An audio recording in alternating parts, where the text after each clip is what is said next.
ఇప్పుడు మనం dengue patients ఎక్కువగా ఎలాంటి ఫుడ్ తీసుకోవాలి అనేది తెలుసుకుందాం. డెంగ్యూ పేషెంట్స్ ఏంటంటే మెయిన్ గా హైడ్రేషన్ గా ఉండాలి. అంటే హైడ్రేటెడ్ గా, అంటే ఎక్కువగా ప్లెంటీ ఆఫ్ వాటర్స్, అంటే daily 4 to 5 litres of water అనేది ఎక్కువగా తీసుకోవాలి. సో అదే విధంగా ఫుడ్ పరంగా చూసుకుంటే సాఫ్ట్ డైట్, పాలు, పెరుగు, ఇంకా పెరుగన్నము అలాంటివి ఎక్కువగా తీసుకోవాలి. అదే విధంగా ఫ్రూట్స్, దానిమ్మ ఎక్కువగా, అదే విధంగా ఇంకా జ్యూసెస్ రూపంలో గాని, ఇంకా కివి అలాంటి ఫ్రూట్స్ ఎక్కువగా తీసుకోవాల్సి ఉంటుంది. అదే విధంగా యాపిల్స్, ఇంకా సిట్రస్ ఫ్రూట్స్ తీసుకోవచ్చు. ఆరెంజెస్ అలాంటివి ఎక్కువగా తీసుకోవచ్చు. అదే విధంగా డెంగ్యూలో తీసుకోకూడని ఫుడ్స్ ఏంటి?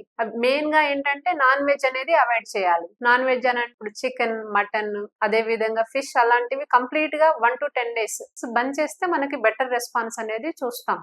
మెయిన్ గా ఏంటంటే నాన్ వెజ్ అనేది అవాయిడ్ చేసుకొని ఫైబర్ డైట్ కొంచెం తీసుకోవచ్చు. వాటర్ అనేది ఎక్కువగా తీసుకోవాల్సి ఉంటుంది. మెయిన్ హైడ్రేషన్ గా ఉంచుకోవాలి బాడీ. Thank you.